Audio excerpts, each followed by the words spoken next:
Yeah. Okay, It's gonna. everyone needs to stop distracting them or talking about the setup.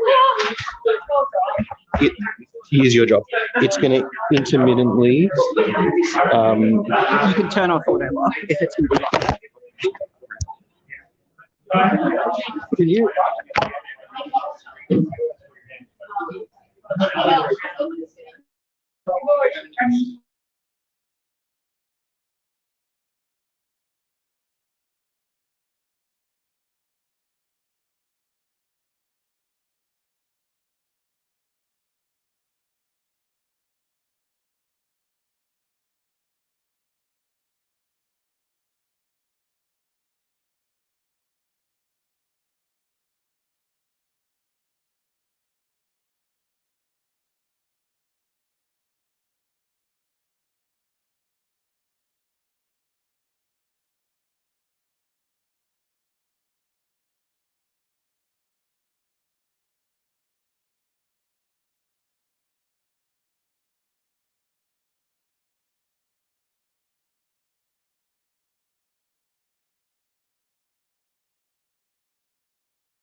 Now there should be sound.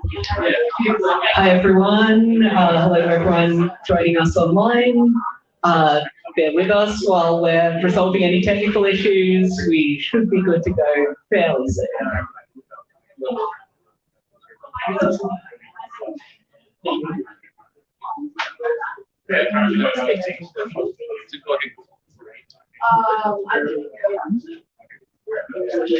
that was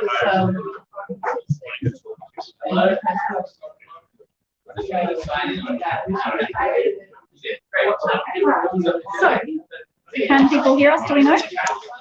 Daniel, Okay. can people hear us? Oh, wonderful. Sorry, Sherry. I was like, I don't remember a fourth speaker. Thank you very much for being one of our speakers tonight. Okay, so do you want to jump off and let people jump Yep. in there? Do you want to sit here? What do you think's best?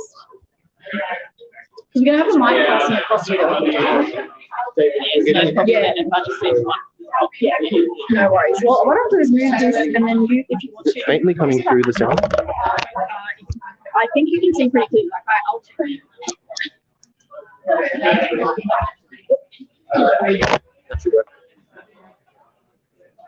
Continue to bear with us, everyone. We're hopefully nearly there. As you can tell, this is a volunteer-run operation.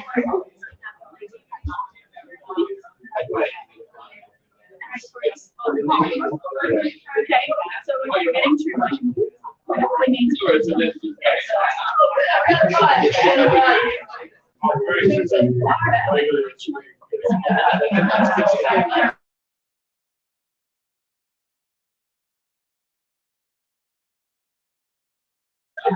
Safely, just repeat the safely again.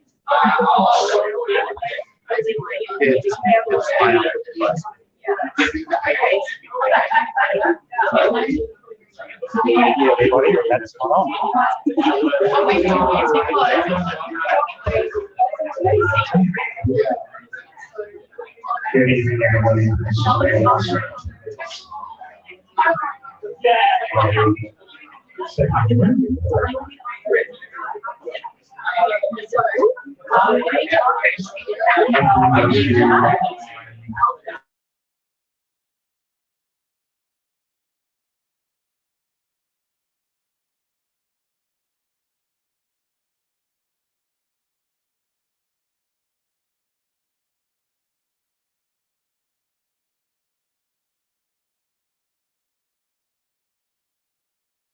What they're saying is there's lots of background noise, because we're all having a very nice time. But if we could hold off for like a minute on that, that would be wonderful. Now, Jason, do you want to get more feedback? Thank you, everybody, for that. Really appreciate it. Person can project to the room. So we'll just make sure, hopefully, those of you online can send us feedback through various mechanisms and let us know when you can hear us. And I will just keep talking to fill the space to make sure that you can all hear what's going on for a little bit longer. It's fantastic to have so much interest, not just here in the room in Canberra, but all over the country. So the feedback is that it's okay if people are silent. Okay. Thank you for that feedback, folks online. I can promise you that once the event starts, everybody in this room will be brilliantly disciplined. Yes. Brilliantly disciplined. Revolutionary. Listen. And we'll start in just a couple of minutes with a few more people coming into the room. All right. Oh, no, nothing can go on there. Almost forgot my own rule. Should do that to you, but I made my own table rule now. I'm very sorry about the Can this be moved at all? Can't be done. Okay. So before I start, I'm just going to again ask everyone to be absolutely silent. I'm so sorry. That is not the atmosphere we wanted to create. But we do want to make sure that our quite large online audience, thank you to all of you who are joining us, can hear as well as possible. We have had some technical challenges, and so everyone who's watching from home is hearing an echo, which is going to be awful. No, they're not hearing an echo. Hey. I could absolutely not be happier about that. Oh, thank God. Thank you, Google. Yes. So just for those folks at home, I will say, if you hear any more audio issues, please do give us the feedback. We can see that as it comes in, and we will do our best to accommodate that, and we will pause the event and try to get it working before we continue.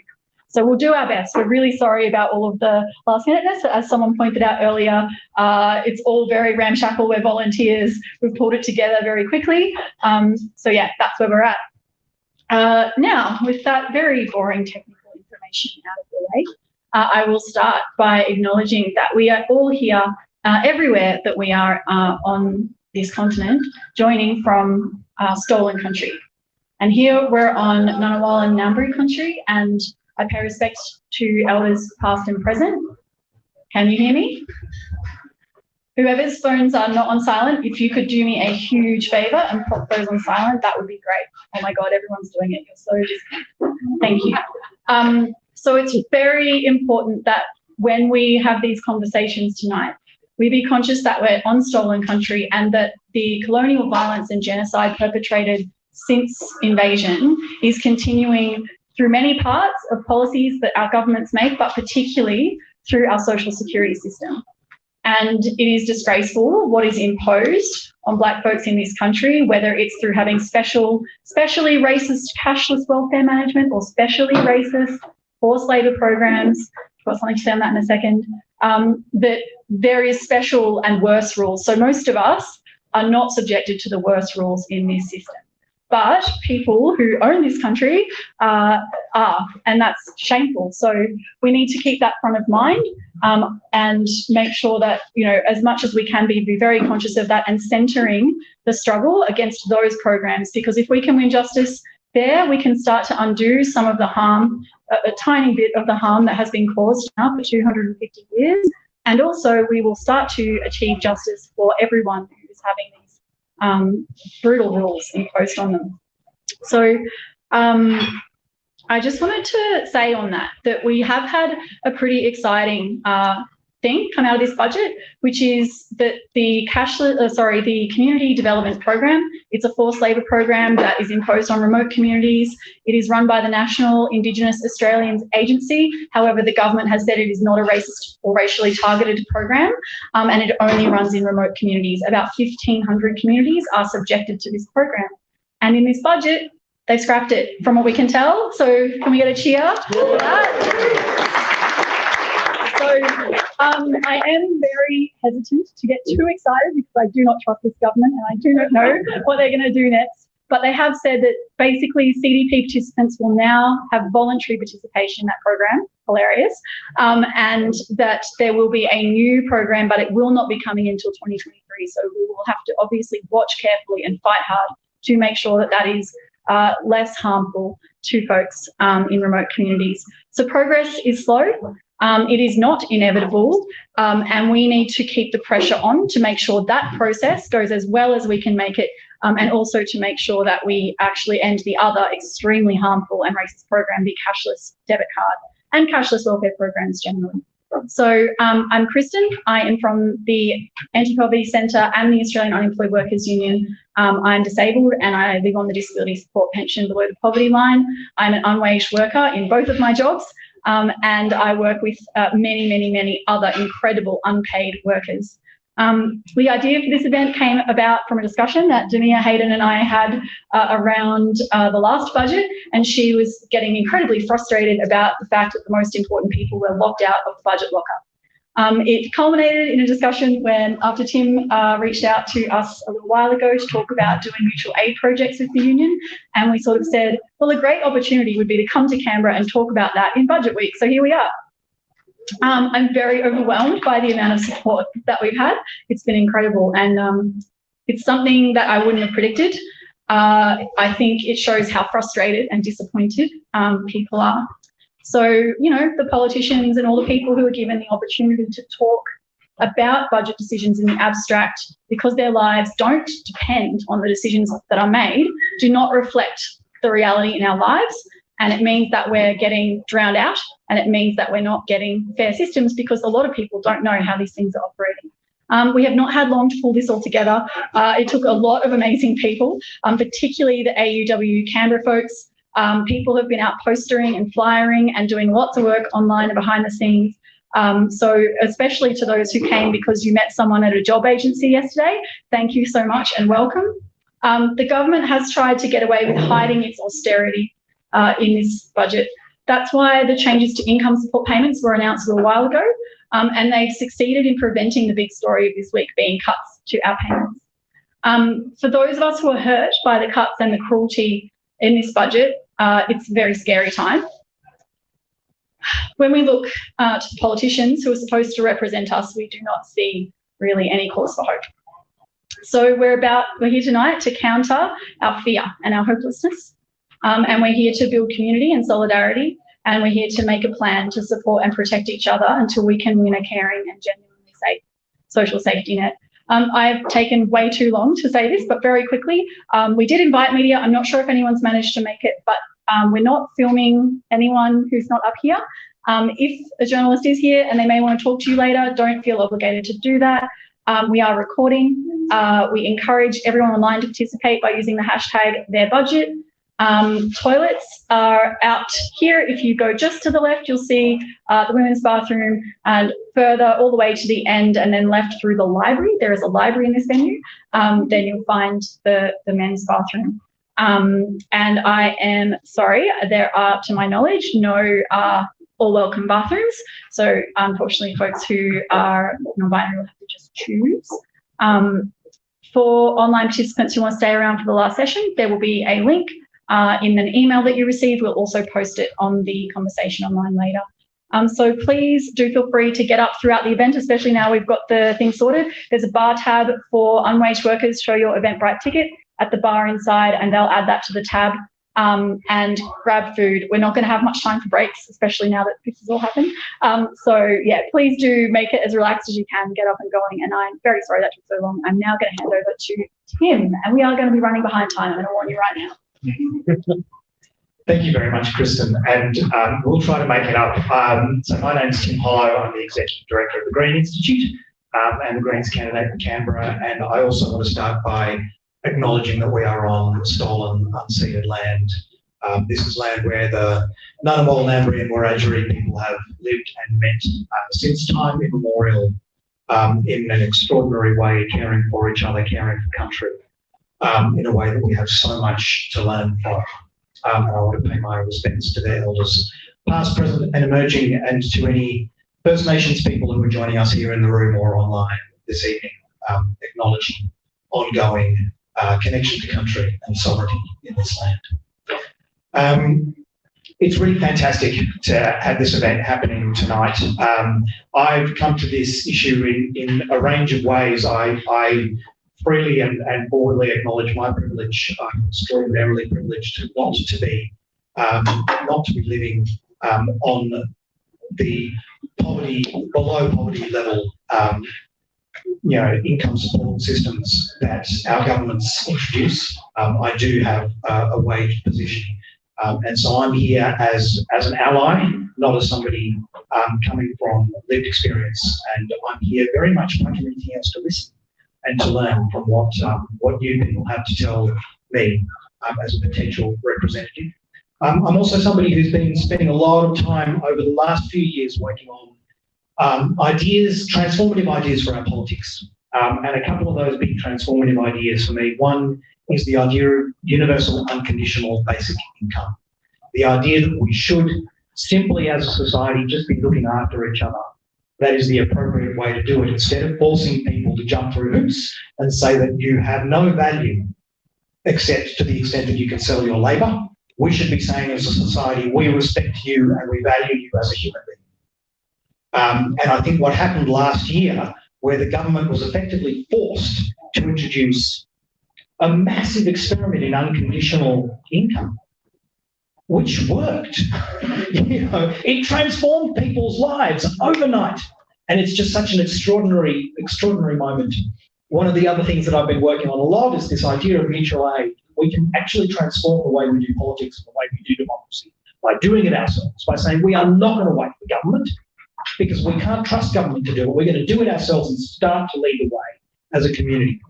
And those two things combine really powerfully. And so I was really excited to have these conversations with Kristen and Demir and these folks from the Australian Unemployed Workers Union about how we could do this and bring this kind of event together tonight, to bring those ideas together and have a conversation about unconditional income support, what we need to do to change this system, and what we can do ourselves in the community to support each other and to support ourselves.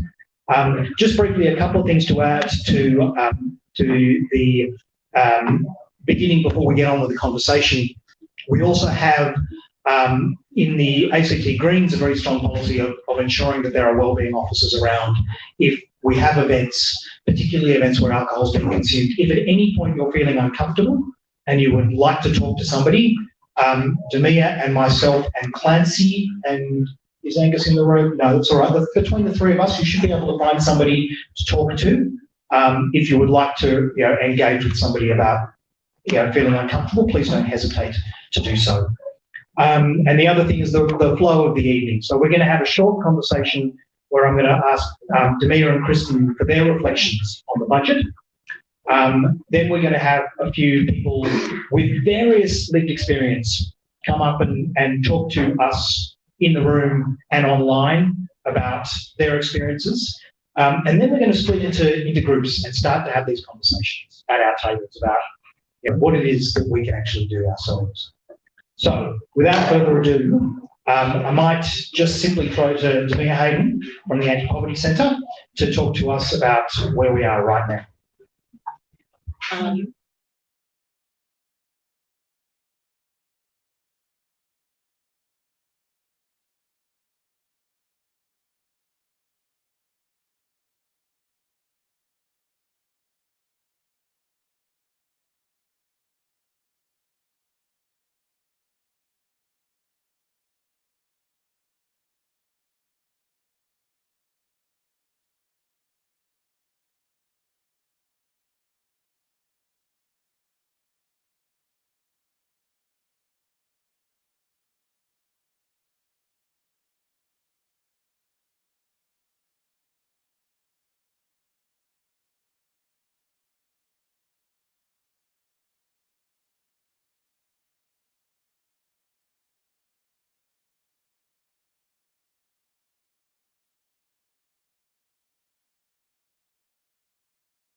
Yeah, so rather than being proof of a really deeply sick society, inequality is proof of the superiority of some people who stand out as a beacon to people on the bottom who, if you don't want to be poor, pull your finger out and get a fucking job, which is not how the world works. Last year, on the other hand, we were in a public health and economic crisis where the government was floundering. They had no idea what the hell they were going to do and they were terrified. The hospitals in Italy were overrun, people were dying in corridors. We didn't have enough, we have no manufacturing capacity, so we weren't able to create our own personal protective equipment. We didn't have enough ventilators.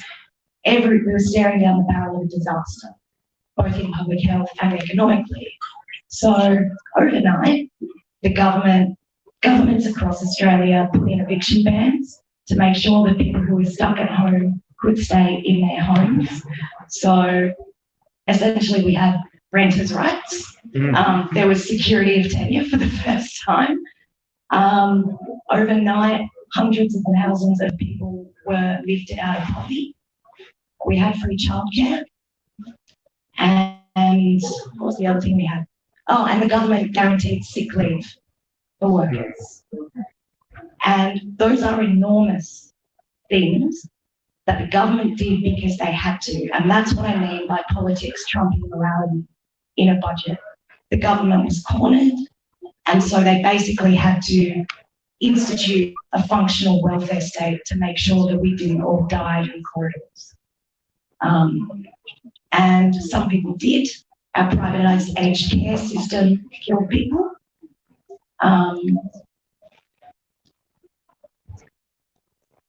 But we did a lot better than other systems did. And part of that is to do with our geography.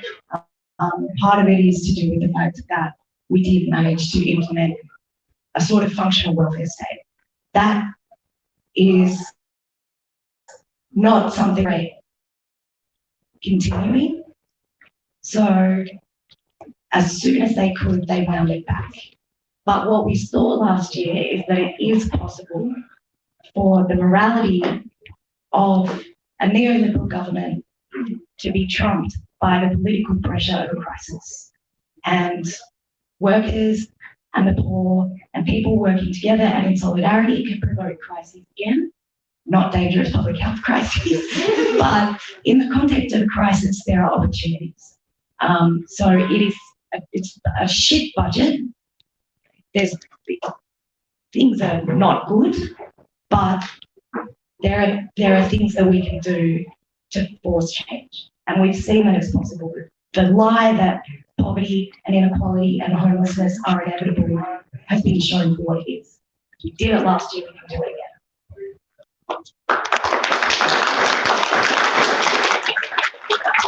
Thanks so much, Freya. And welcome back, online folks. Sorry about that. Technology is not always our friend, as we know. But thank you very much to Daniel for working out a way to do it.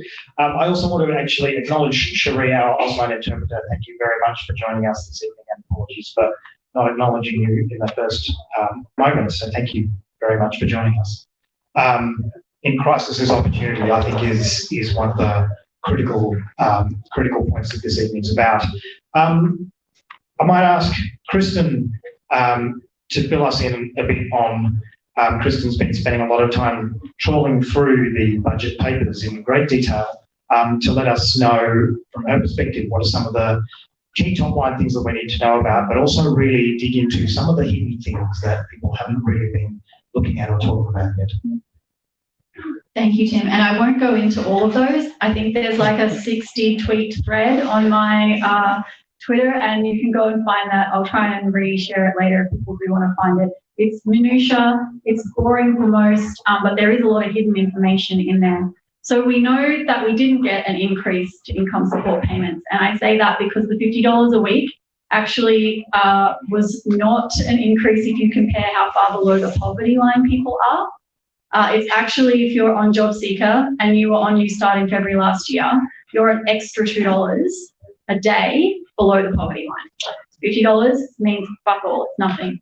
So we didn't get any increases to any payments. That is obviously one of the biggest things. We did obviously see basically mutual obligations return fully. So those are two things where there's been a lot of changes to mutual obligations, and there are a lot more changes coming. And I don't really have time to describe them all, but the new employment services model is not going to be an improvement in my view. I think that it is going to be easy, and people already have been saying this will be better for job seekers, including people who aren't the government. But I think what we're going to see is people who are deemed by an algorithm to be unemployable, further punished with higher requirements, and job agencies will profit even more from each individual than they do now. And for those who are deemed employable, you'll be given zero support. And we know that everyone on payments has basically been saying, I want to have the choice to optionally access support that will help me. And the government has never listened, and they still aren't listening. And that is not going to change with the new employment services model. There are lots of other changes. A couple are that they've put more money into trying to chase down debts. If you are faced with a debt notice, do not pay it back, do not contact them. I would suggest looking at the Not My Debt website. It is specifically set up to deal with robo-debts. However, you have lots of rights that are not based on whether your debt was raised using a flawed income averaging system. If you are trying to be forced into work for the dole, they have made changes to work for the dole. Nobody has to do work for the dole. You have the right to choose another activity. Work for the dole is extremely dangerous. The whole system hurts people. The payment rates and mutual obligations hurt our physical and mental health. But work for the dole is one of the riskiest things you can be put into. You will be paid about 42 cents an hour for up to 25 hours of work a week. And it's, you know, some of those job sites, I mean, more than 60% of the job sites don't meet basic safety standards. And that was found by Ernst & Young, and the government has not said that they have done anything to address that. There are so many details in this budget that are designed to divide people. So there are specific harms to migrants who will no longer be able to access income support until they've been here for 4 years. There are specific harms being done to younger people with changes to things like the PATH program. Hiring subsidies have been increased across the board. Wherever they weren't $10,000, they're all now $10,000. Hiring subsidies do not create jobs, but they do mean that dodgy employers can find lots of ways to cycle through unemployed people, maximise their profit, and the job agency's profit too. So there are, as I said, there are so many details, and I can't go into them all because we're quite behind. But I am very happy to try and chat to folks afterwards if you have questions. I think the number one takeaway I want people to know is that you have rights. If you feel that something is not fair, possibly it is part of the rules because the rules aren't fair, but also question and check, contact the AWU, look up online. The guide to the Social Security law is surprisingly simple to navigate and read. So we're here to create resources for you, but also our resources aren't helping. Contact us or look that up. There are lots of ways in which we are going to be punished in the short term. And that is why we're going to be talking more later about what we're going to do to support each other. But I hope I haven't missed much. I'll try and add it in later if I look at my list and I notice something that I've skipped over completely. Thank you. Jamia, anything that you think that's worth highlighting in addition to that might have been kind of sneakily hidden? And also I'd be interested in your perspective on things that we need to keep an eye on in terms of things that might be starting to change over time. I think one of the things that is regularly missed, which Kristen's going to raise an eyebrow about it, but tax. The tobacco excise went up again. That is one of the most regressive taxes in our system. It's the 4th biggest tax take, and the government has once again, just as they do every year, said nobody cares about, like, a lot of poor people smoke. I don't know how many people in the room smoke. If you do, I'm terribly sorry. It's going to cost even more. And that's an easy tax to hike.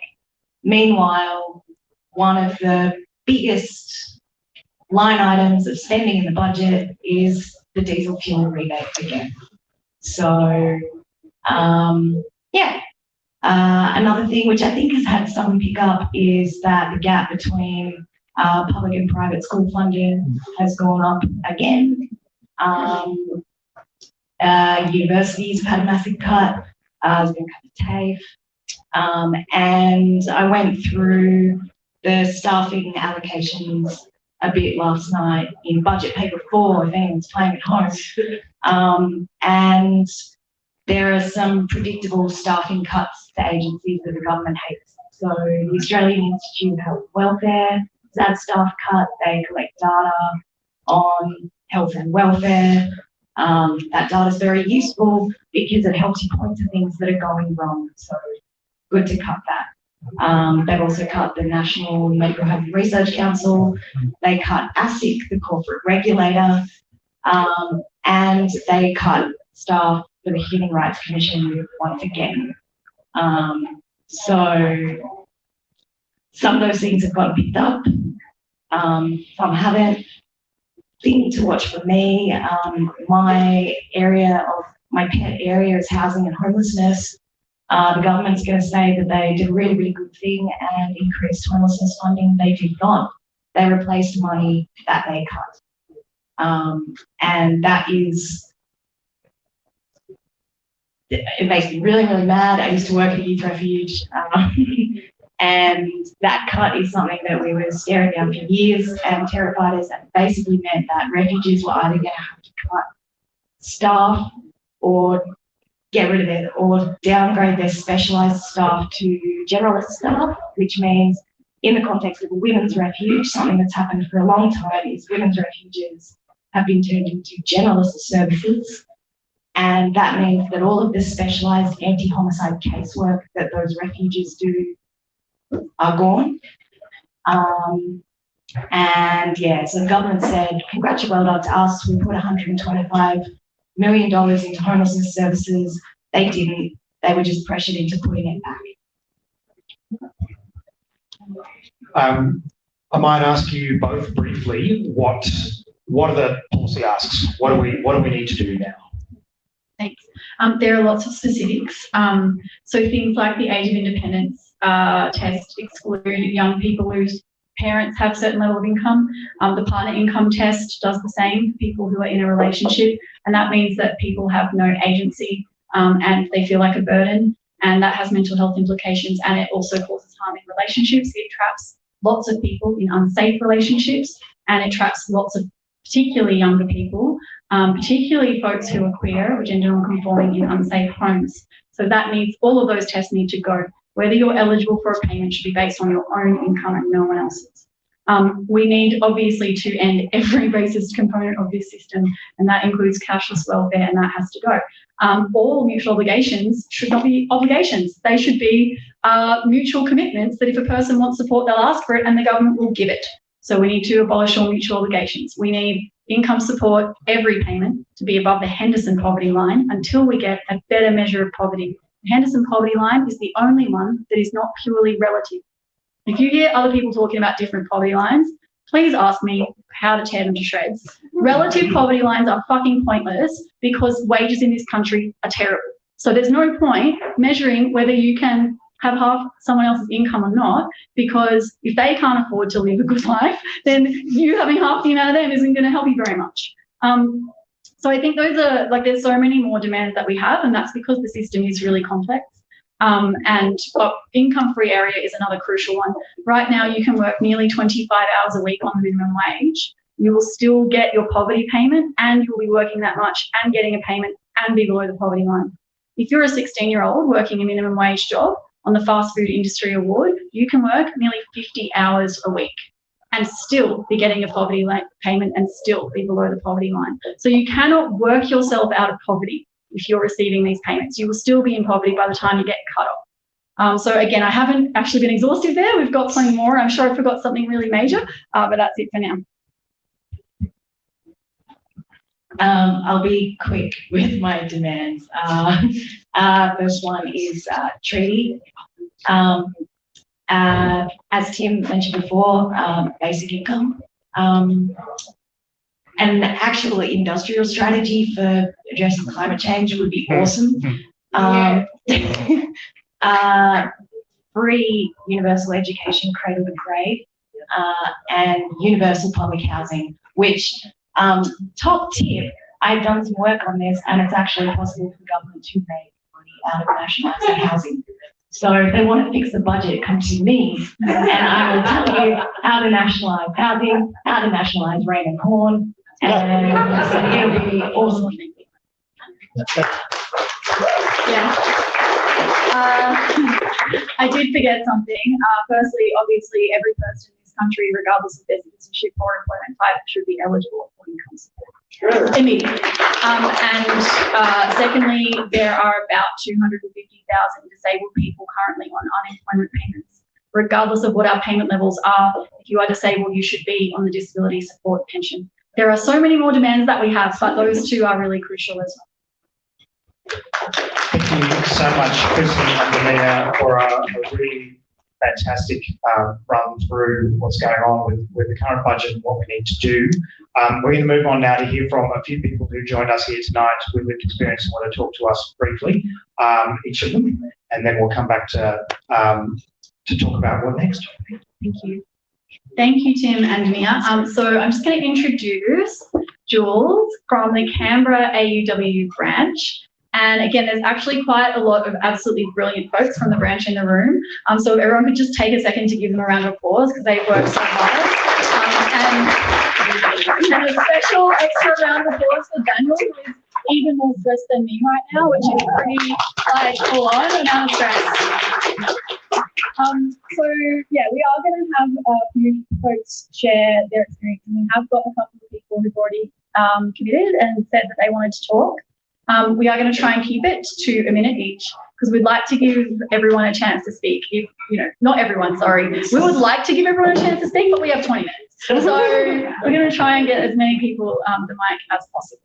So Jules is going to take us through that. Before we start that, would you mind holding that for 1 second? I'm sorry. I do have one that I think perfectly encapsulates what we wanted to do with this event tonight. And I just have to hope that I saved the link somewhere really easy to find. Yeah, I did.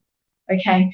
So we really want to be here tonight to have a reply to the budget, not just talk about like the policies and what they are. So this person, when they saw the change to work for the dole, which is that you will now have to do work for the dole after 6 months rather than 12, you will only do it for 2 months, but that's because they don't have enough work for the dole places and they don't want to lose out on profits. So they're just making sure they can put people in more frequently to make more money. That's just my personal assessment of the situation, guys. So this person, Kuna Cottontail, cute handle, on Twitter, saw that and said, it only took 1 day at an unsuitable work for the dole site for me to be injured so badly that I couldn't walk and I didn't want to live anymore. Cycling people through a pointless punitive system faster does not solve any problems with the system. And they have got directly to what this change is and why it's absolute bullshit. So let's continue to cut through the budget bullshit and all put our own view forward about what it's going to mean in our life or what it would mean if we were in that situation now. So I'm going to hand over to Jules.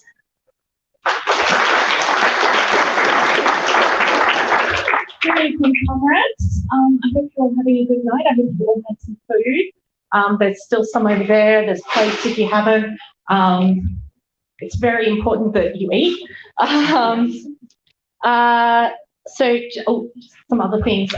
If you are a unwaged person or unemployed or on any kind of pension and you're interested in joining the AUWU, there are flyers on each table as well as little stickers with a QR code on the back. So we've got lots of ways for you to find us.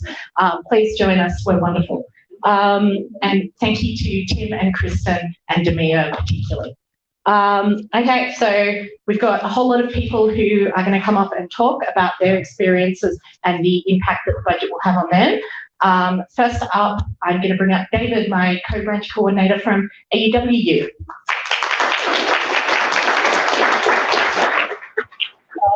Hey everyone, I'll try to be really quick.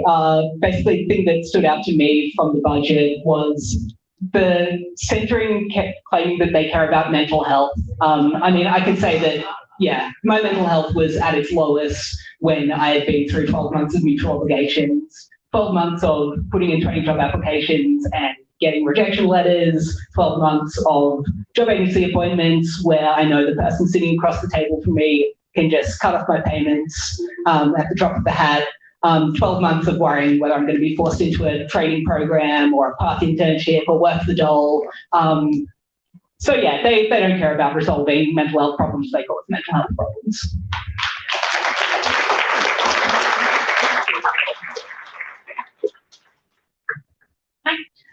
Thanks, David. Next up, we were supposed to have Mustafa, who was going to come and talk about being from a migrant background on payments, and he's given his apologies that he's not going to be here. So following that, we have our wonderful comrade Sophia from the Disability Justice Network. Come on up, Sophia.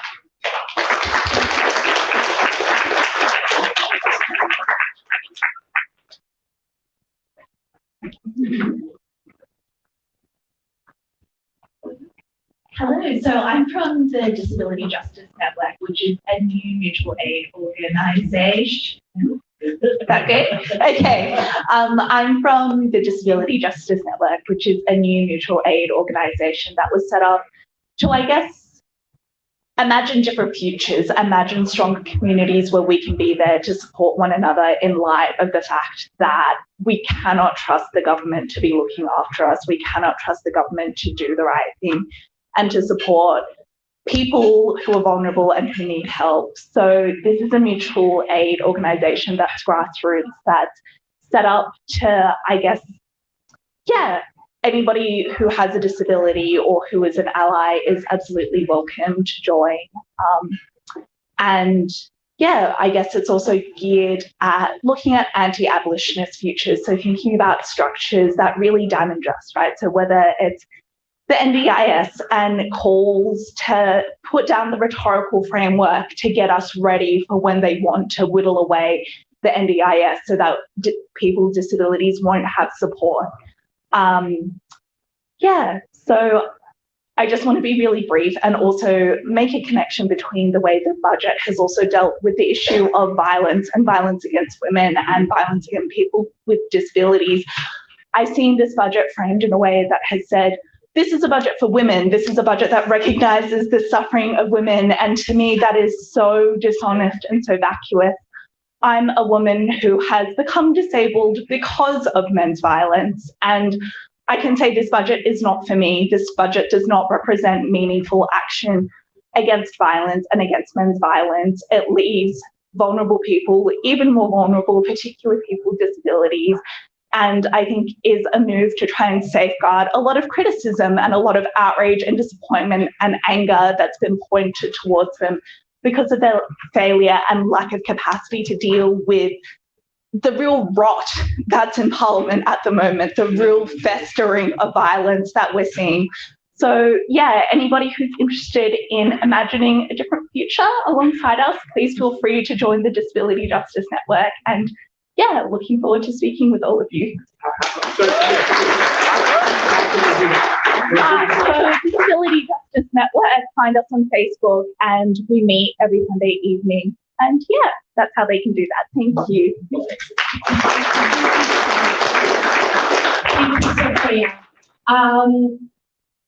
So next up, we have Jane from Vintage Reds talking about the impact on our older people.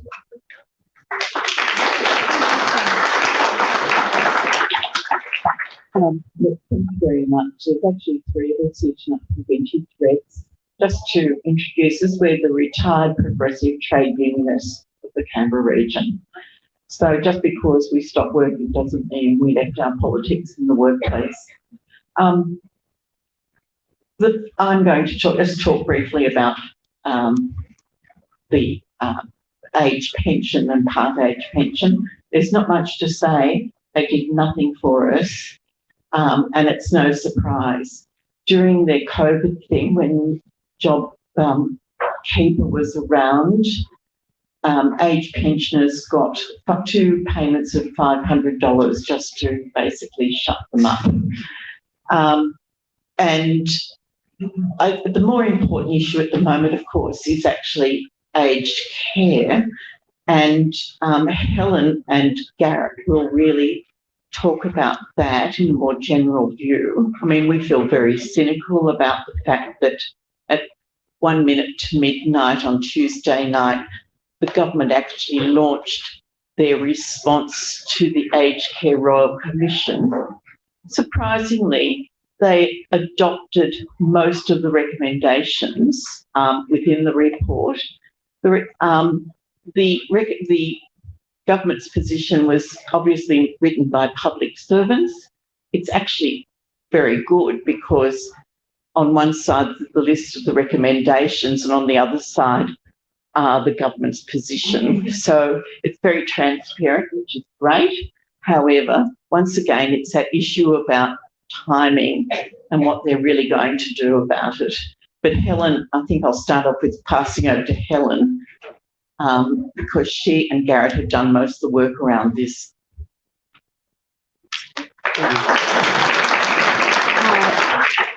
I'm Colleen Sutherland, and I've been with the Village Reds for nearly 7 years. Some of us decided that we would look seriously at the report from the Royal Commission into aged care, and it's an absolute shocker. There are 8 volumes of it. Some of us have read the summary and the recommendations, and that's a big ask for old people that are now retired. But it is a indictment of governments going back to 1997, when John Howard, in his infinite wisdom, decided that he was going to let the private boys in on this lovely scheme, and he was going to deliberately ration aged care. And so you see the 17.7 billion or whatever it is, it's fantastic. It's not near enough, and it's actually just we are catching up with what we should have been paying for aged care from way back in 1997. So it's a lot of smoke and mirrors. James, the recommendations from this report were fabulous. The government knows that it's got an election around the corner, and if it was seen not to be doing anything about aged care, if it was just saying, oh, look, we can't afford this, we've been managing all those terrible unemployed people and all those other, people that got sick and COVID and all that, they would have had a riot on their hands, not just from older people, but I think from a lot of people who have had mothers and grandmothers and fathers in aged care and just been appalled at the level of care, and especially at the for-profit end of it. The people that died in Victoria, practically all of those old people were in for-profit aged care facilities. None died in the Victorian government aged care funded services, residential services. So Mia talked about the morality of this government, and I can't add to what you said, but I can see it in this aged care report that there's a lot of smoke and mirrors. You've got to look at how things are going to be paid for over, the 4 years or whatever. And we just remain a little sceptical. You probably all heard that there are 80,000 more aged care packages that are going to be rolled out over the next 2 years. Well, as of April of this year, there were 89,000 people that were still waiting for an aged care package. A lot of old people die waiting.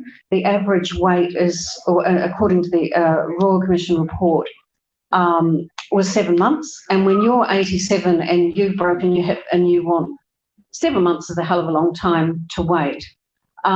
Now, I looked at all of the actual woeful care stuff. Garrett looked at a lot of the governance and funding stuff. So I'm going to defer to him to talk about some of the issues and probably give you a good overview of how he thinks this government's going to work. Thank you. You have to be. Yes. Okay. Sorry. Yeah. Okay. Sort of keep to a minute. Okay. Thanks. What am I doing? Thank you very much, comrades. Thank you for all your time. Just one of the important elements that was exposed in the Royal Commission, which has really not been addressed other than by size, is that this government, and I think one of the speakers here alerted us all to the budgetary cuts in regulation. In aged care, that is no different.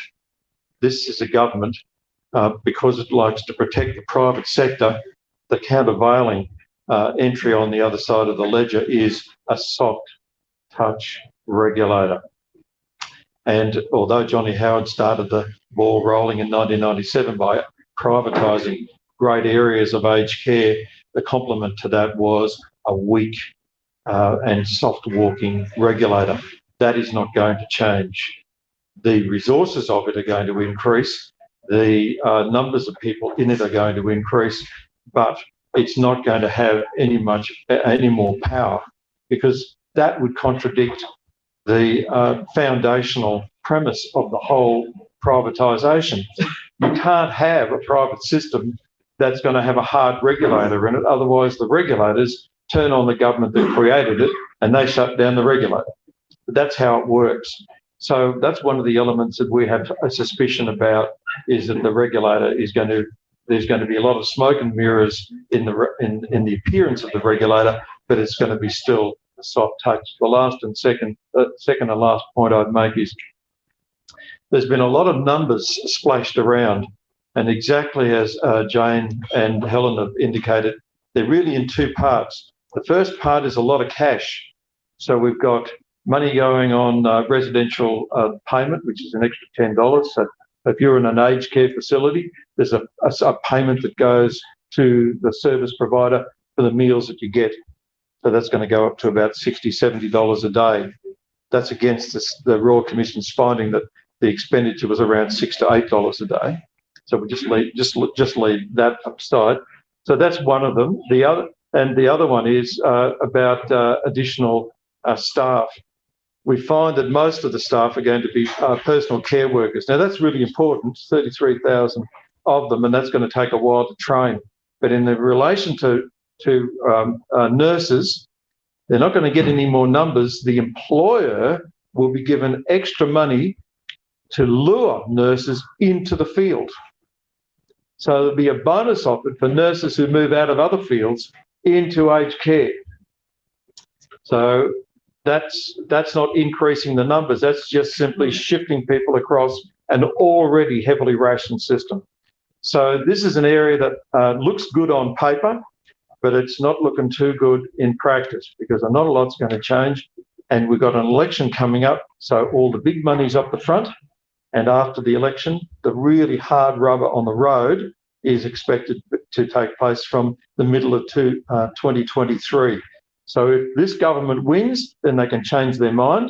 If it loses, then it's somebody else's gig. Thank you.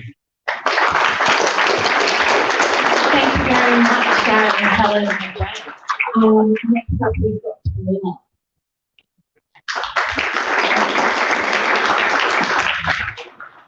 Hi, I'm here with Tomorrow Movement, and I'm also here just to speak on behalf of young people. I'll be quick for the sake of time, but just want to say that I feel like this budget has kind of reinforced a lot of social norms and kind of who is the demographic of the government. And that involves class, race, background, gender, sex, ability, age. All of these things are a massive factor, and it just reinforces things that are constantly reinforced to all of us here, that the government doesn't care about us, basically. I also just want to quickly say that the job trainer scheme is useless. It creates a lot of young workers. It creates a lot of workers, or it's trying to help people be more skilled, but really there's not enough jobs. We just need to make more jobs. And they keep messing around and saying, like, we're going to give money to all these places, but really there are no jobs available. And I can apply for 8 months to get a good job where I can pay my rent. But at the end of the day, I can't get that. I'm going to university, paying my HECS. It's useless. And I also want to say quickly, push for the climate. Where is the climate in any of these things? It's literally nowhere. I know all of my peers are angry about it. It's just completely ignored. Even in questions of a press conference we did yesterday, there was no questions about the climate, and it makes me so angry. And everyone just should be angry about it, and it's totally ignored on top of everyone else that's ignored. Yeah, that's my 2 cents and me being a little bit angry. But yeah, anyway.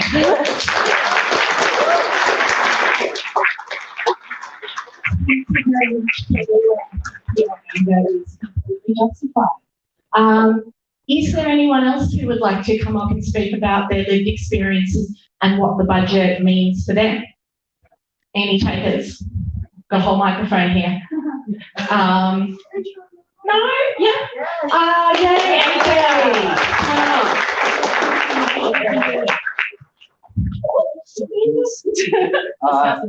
I'm trying to get the matter up here, but that's cool. Hey, I'm AJ. I am a member of the AEW. My experiences are across a lot of different intersections, and I guess what I see in the budget is the way it's not just one area that affects so many of us, but like mental health, a lack of gender and gender diverse affirming, like the way looking at the medical areas, there's just not that support put in. I'm rambling.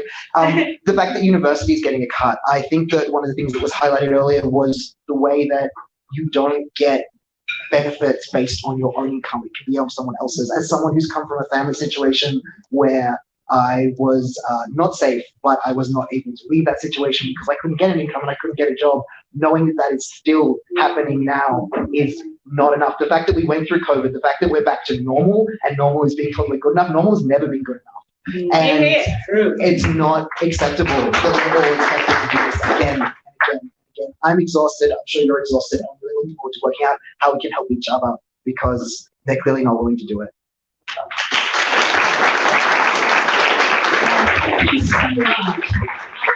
Is there anyone else? Yeah? Come on up. What's your name? Lachlan.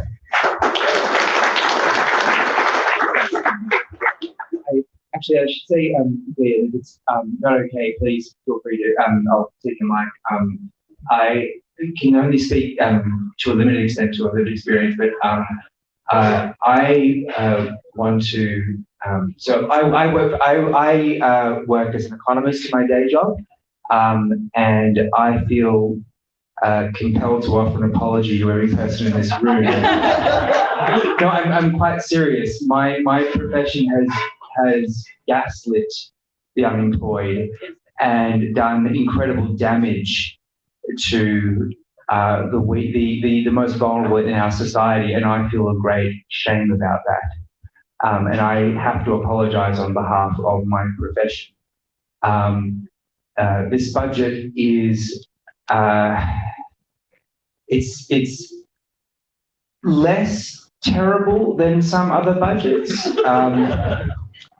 I was going to be careful because I'm generally a public servant, but I sort of also get to a certain point where I don't really care anymore, because one of the things you learn as a first-year uni student is that there's got to be a certain level of unemployment for the system to work.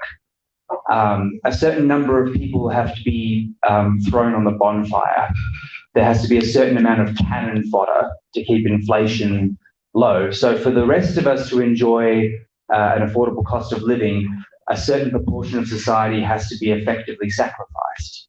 And that's always struck me as a profoundly sociopathic and evil and immoral thing. And the fact that people in my profession get PhDs to justify something that is profoundly and self-evidently sick, I can only say I am sorry.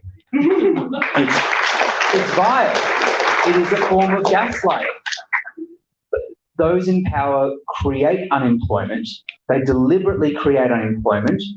They deliberately keep our social support system weaker than it needs to be in order to keep workers in their place, whether they are in or out of work. And then we blame and shame the unemployed. And I can only say thank you to the AUWU. Thank you for what you are doing on the Green Jobs Guarantee. Thank you for what you're doing on raising the rate of job seeker. People deserve to survive whether they work or not, and everybody who wants to work should have a guaranteed right to work. and everybody who doesn't want to work should be able to survive anyway. Thank you. Thank you for your work. Thank you. So we've got one economist on our side. Just have to work a little bit harder to get the rest of them. Is there anyone else who would like to come up and speak? Yeah, James, come on up. Well, thank you. I'm coming to you as an ally today, but I have been previously the owner of a robo debt, which we did have to take, and which, you know, we have lost fundamentally, like the ability to hold them accountable because we've been sold out. That's fucking bullshit. I also was raised by a single mother, like our opposition leader, in public housing. And you know what? Public housing in the 90s is fundamentally much different than it was in the 60s. 60s public housing was when it was built. 90s public housing and through to today is when it's just been left to decay. Like my mum still lives in the apartment that we grew up in, and it's literally decaying. Like as she's living in it, it's horrendous. Not only that, but like, you know, as a casual person, she was a casual when I was growing up. So working just to make ends meet, also getting a payment, which then the Labor government would have kicked her off if I had not aged out of that system by then, but people like her were kicked off that payment. That's absolutely horrendous. So that we've got an opposition leader who uses his background to justify their policies to cut support to people, like his mother, is fucking awful. You know, shame on that. And I just want to reiterate what AJ said. You know, normal wasn't good enough. So we're going to make something fucking different. We're going to build something different.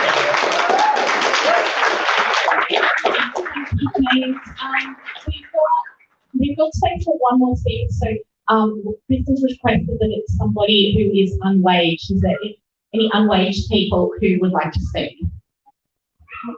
Yeah. Okay. Come on up.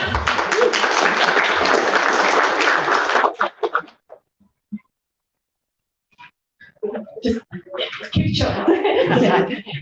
My name is Jenna. I'm superannuated, so I guess that's sort of unwaged. I'm with the Living Incomes for Everyone campaign, and which the AUW is affiliated to, and Tomorrow Movement, and many others of you. If I could quickly say, I think part of the problem is how are we going to beat this shit that they're piling on us.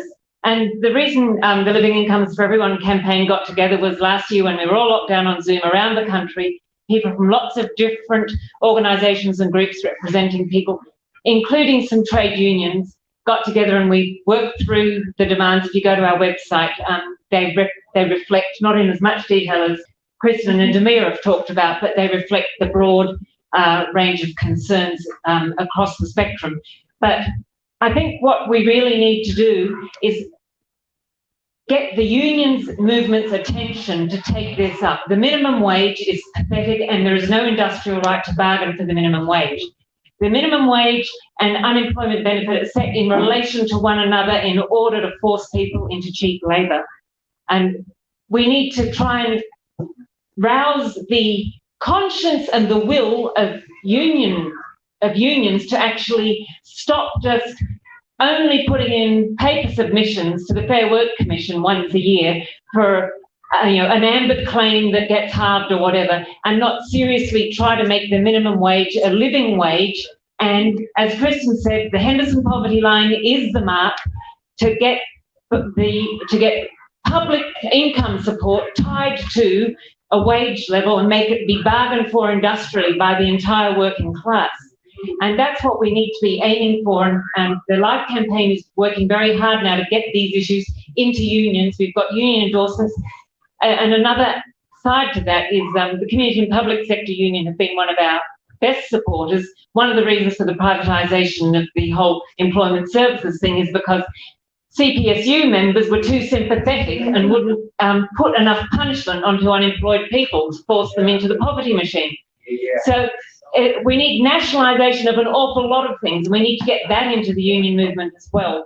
And I think that in your groups and organisations that are on the income support side are feeling the pointiest end of it, but we cycle in and out. As the last person said, he had been on robo-debt, he had grown up in public housing. People who move out of it put it behind them. We have to make sure the people who move out and go into the workforce or get over it don't give up on their loyalty to the rest of us who are still stuck in it. And we have that work to do to build a movement. Thank you so much. Okay, so I think that's everyone who wanted to speak. I'm going to hand back to Kristen before we get to the table discussions. Thank you very much, everyone. I just want to say thank you again to everybody who stood up and spoke. I know it's really intimidating. And I know that a lot of people who contacted me about potentially speaking tonight were a bit afraid. And so there are lots of voices we didn't hear. And I'm really sorry to those folks that they didn't want to do it. But that is the kind of society we're living in at the moment, where people are afraid to describe what's happening to them because they're afraid of repercussions. So that is the end of the component where we're just speaking up the top here. We are going to have an online discussion right now. So if you are online, hopefully you can see the link. For some of you who got the email, it will be in the email. Please jump on there. I'll be facilitating that. I'm going to hand over now to Tim, who is going to talk to us about what this part of the live in-person event is going to entail. Thank you, everyone, again. Thank you so much. Thank you, everyone joining us online. Acknowledging again, Cherie, wonderful Auslan interpreter. Thank you for all